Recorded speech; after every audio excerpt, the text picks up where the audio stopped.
July 25th, 2009 started off as the typical hot, humid summer day in Corfu, New York, a town of about 700 located 40 miles southwest of Rochester in Genesee County.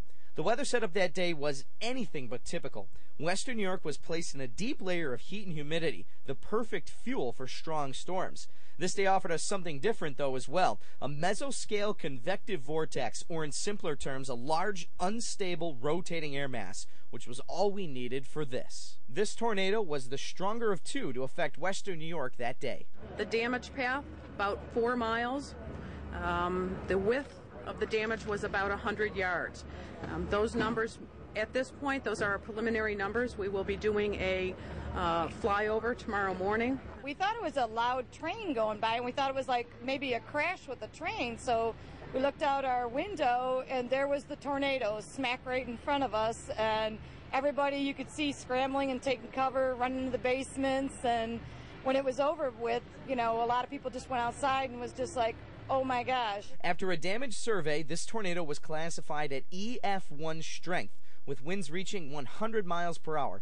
Plenty strong to do plenty of damage. A telephone line pole has snapped, and 3 trees.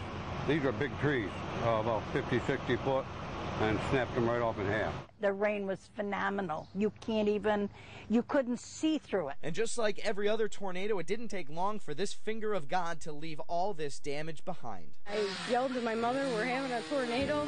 And by the time we got back to the living room, got the kids, it was over in seconds. It was unbelievable. But before the repairs could even begin, Corfu Mayor Todd Skeet had fears of his own. I was scared to death when I first walked into this mess.